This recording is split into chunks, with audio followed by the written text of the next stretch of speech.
ሰላም ክቡራት ተኸታተልቲ መደብና ከመይ ኣለኹም? ካብ ሎሚ ጀሚርና ድማ ብተኸታታሊ ብውሽጢ ንዝመፁና ናይ ምኽሪ ዝደልዩ ኣሕዋትና ደብዳቤታት ከነቕርበልኩም ኢና። ንሎሚ ሓደ ኣዝዩ ልቢ ዝትንክፍን ምናልባት እውን ኣብ ብዙሓት ሰብ ሓዳር ዘሎ ፀገምን ሕቶን ሒዘልኩም መፂእ ኣለኹ። ሓዳር ክንብል ከለና ፍቕሪ፣ ምክብባርን ሓድነትን ኢና ንፅበእ።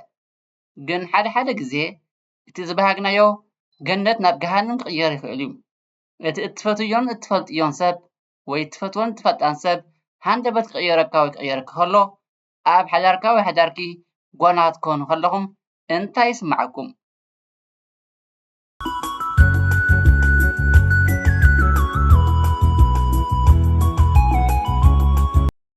ሎሚ ሓንቲ ሓፍትና ብሰንኪ ኣብ ሓዳራ ዘጋጠማ ዘይምርዳእን ናይ በዓል ቤታ ምቕያርን ኣብ ዓብይ ጭንቀት ኣላ። ታሪኻ ብምስማዕ ንሕና እውን ፍታሕ ክኾና ይኽእል እዩ ዝበልናዮ ምኽሪ ክንልግሰላ ኢና።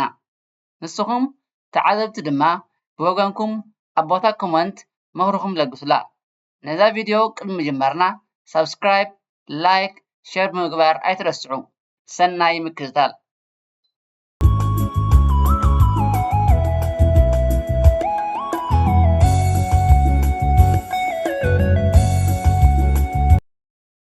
እቲ ዝተለኣኸልና ደብዳቤ ወይ መልእኽቲ ከምዚ ይብል። ሰላም ንዓኹም ይኹን። ነዚ መደብኩም ኩሉ ግዜ ዝከታተሎ ሎሚ ግን እናተይ ዛንታ ሒዘ ክመፅእ ተገዲደ ኣለኹ። ስመይ ክዕቀበለይ ድማ ብትሕትና ይሓትት። ምስ በዓል ቤተይ ሓዳር ካብ እንገብር እንሆ 5 ዓመት ኮይና ኣሎ። እቲ መጀመርታ ከም ኩሉ ፍቕሪ ኩሉ ነገር ፅቡቅ እዩ ነይሩ። ፍቕሩ ክንክኑ ዋላ እቲ ንእሽቶ ነገር ከይተረፈ ይገርመኒ ነይሩ። ካብ ስራሕ መፂኡ ክሳብ ዝርእየኒ ይወላወል፣ ብቴሌፎን ይዕለኒ፣ ኩሉ ነገርና ብግሉፅነት ነይሩ። ዝሓለፈ 1 ዓመት ግን ነገራት ብዘይተረዳእኒ መንገዲ ክቕየሩ ጀሚሮም። መጀመርታ ስራሕ በዚሕዎ እዩ ኢለ ዕላል ገዲፈሉ፣ ቀስ ብቐስ ግን እቲ ምውሕላሉ ተሪፉስ ገዛ ክኣቱ ከሎ ከም ጓና ክሪአኒ ጀሚሩ። በቃ ዘረባ የለን። ገዛ ምስ ኣተወ ቀጥታ ናብ ቴሌፎኑ ወይ ናብ ቲቪ ዝጥምት። ከመይ ውዒልካ ኢለ እንተሓተትክዎ ብሓንቲ ቃል ፅቡቕ ኢሉ ይምልሰለይ። ክዛረቦ እንተደለኹ ደኺመ ኣለኹ ኣይትበፅብፅኒ ይብለኒ። ቴሌፎኑ ወይ ሓባር ቅድሚ ሕጂ ቴሌፎኑ ኣብ ዝረኸብክዎ እዩ ዝገድፋ ነይሩ። ሕጂ ግን ምስ ቴሌፎን እዩ ዝድቅስ። ፓስወርድ ቀይሩ። ንእሽቶ ድምፂ ምስ ሰምዖ ይስንብድ። መን እዩ ዝድውለልካ ዘሎ ምስ ዝብሎ ይበኣሰኒ። ብሕትውና ይስማዓኒ። ብሓደ እንደደቀስና ግን ንበይነይ ዘለኹ እዩ ዝስምዓኒ። ፍቕሪ የለን፣ ምሕንቃቕ የለን፣ ወላ ሓንቲ ብኣይ ሕጉስ ከም ዘይኮነ ይስምዓኒ። ፀገመይ እንታይ ይመስለኩም? እንታይ ከም ዝገበርክዎ ክነግረኒ ይክእልን? እንታይ የበዲለ ኢለ እንተሓሽተዮ ዋላ ሓንቲ ፀገም ከም የብልክን ይብለኒ። ግን ተግባሩ ካልእ እዩ። ሰባት ምናልባት ካልእ ሰበይቲ ረኺቡ ይኸውን ይብሉኒ። ኣነ ግን ክኣምን ኣይደልን። ሕጂ ግን በዚሑ ገሪሙኒ። ዓቕለይ ተፀንቂቑ። ተስፋ ቆሪፀ ክገድፎ ደ ወይስ ክዕገስ? ክሳብ መዓስ እየ ከምዚ ኢለ ክነብር? ብጣዕሚ ተጨኒቐ ኣለኹ እሞ። ክቡር ሓወይ ንስኻን ተኸታተልትን እንታይ ትመክሩኒ? ስመይ ንዓኹም ጥራይ ይተዓቀበለይ።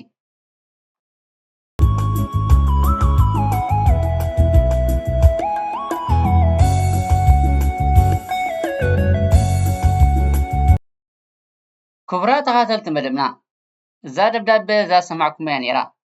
ንሕና ብወገንና ነዚ ዝስዕብ ትንታነን መብርሂታትን ምስ ምኽራዊ ሓሳባትና ከም ዝስዕብ ነቕርበላ ኣለና። ንስኹም ድማ ሓፍትና ካብ ዘላቶ ሽግር ንምግልጋል ምኽርኩም ለግሱላ። ትንታነን መብርሂታትን እቲ ስምዒታዊ ርሕቐት። ክቡራት ተኸታተልቲ እዚ ታሪክ እዚ ናይ ብዙሓት ኣሕዋትና ታሪክ ምዃኑ የረዳእና እዩ። እቲ ዝኸበደ ነገር ኣብ ሓዳር ባእሲ ይኮነን። ዝኸበደ ነገር ስቕታ ወይ ሳይለንስ እዩ። ሓንቲ ሰበይቲ ሰብኣያ እናረኣየቶ ከም ዘየለ እንተኮይኑ እዚ ናይ ስነ ልቦና ማእሰርቲ ዝፈጥረላ። ጠንቂ ናይዚ እንታይ ክኸውን ይኽእል? ፖሲብል ኮውዝስ። ቅድሚ ናብ ፍርዲ ምኻድና ንምንታይ ሰብኣይ ከምዚ ይኸውን ኢልና ክንሓስብ ንኽእል። ቀዳማይ ልምዲ ወይ ሩቲን ሓደ ግዜ ሓዳር ነዊሕ ምስ ገበረ ሰባት ነቲ ፍቅሪ ከም ርዱእ ወይ ፎር ግራንትድ ይወስድዎ እሞ ድኻም ስራሕን ናብራን ከም ምክንያት የቅርቡ። ቁፅሪ 2 ናይ ስራሕ ወይ ገንዘብ ፀቕጢ ሰብኡት መብዛሕትኡ ግዜ ፀግቦም ብዘረባ ኣይገልፁን እዮም። ውሽጦም ተጨኒቁ ከሎ ስቕታ ይመርፁ። ንሳ ግን ጠሊሙኒ ኢላ ትሓስብ። 3 ሳልሳይ ኣካል እዚ ክንክሕዶ ዘይንክእል ተኽእሎ እዩ። እቲ ናይ ቴሌፎን ምሕባእን ምስጢር ምብዛሕን ናብ ጥርጣረ ዝመርሕ እዩ።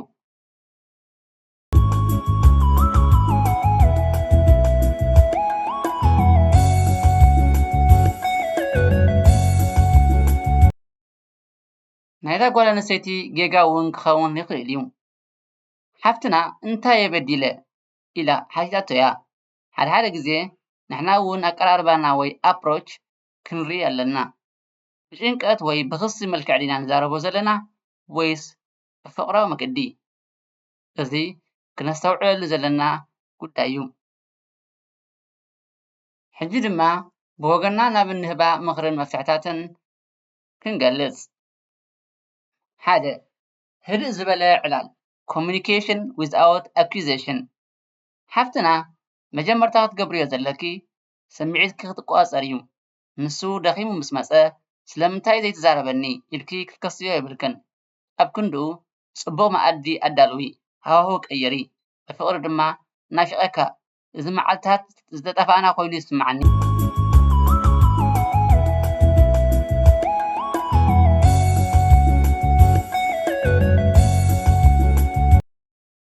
ካልኣይ ሓድሽ ነገር ምፍጣር breaking the cycle ምናልባት እቲ ሓዳር ምድግጋም ወይ ሩቲን ኮይኑዎ ይኸውን።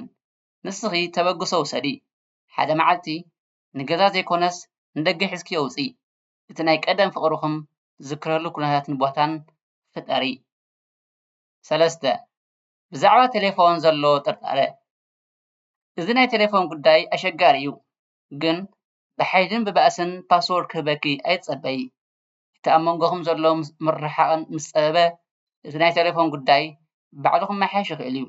መጀመርታ ግን እቲ ምርድዳእ ክህሉ ኣለዎ።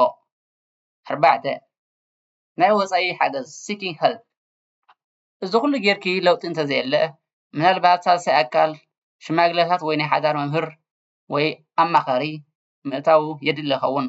ምክንያቱ ሓዳር ናይ ክልተ ሰብ ፃዕሪ እምበር ናይ ሓደ ሰብ ፀር ክኸውን የብሉን። ኣብ መወዳእታ ክብርቲ ሓፍትና ተስፋ ኣይትቁረፂ። ሓዳር ዓቐበትን ቁልቁለትን ኣለዎ። መጀመርታ ብጥበብን ብትዕግስትን ክትቀርብዮ ፈትኒ። ለውጢ እንተዘየምፅኡ ግን ነብስኺ ክትጎድእ የብልከን። ክቡራት ተኸታተልቲ ንስኹም ከ እንታይ ትብሉ? እዛ ሓፍትና እንታይ ክትገብር ትመክርዋ? ብፍላይ ደቂ ኣንስትዮ ከምዚ ፀገም ኣጋጢሙክን ዝፈልጥ እንተኮይኑ ከመይ ጌርክን ፈቲሕክንኦ? ሕጂኹም ኣብ ኮመንት ፀሓፉላ። ተመክሮኩም ንዓኣ ዓቢ ሓገዝ እዩ።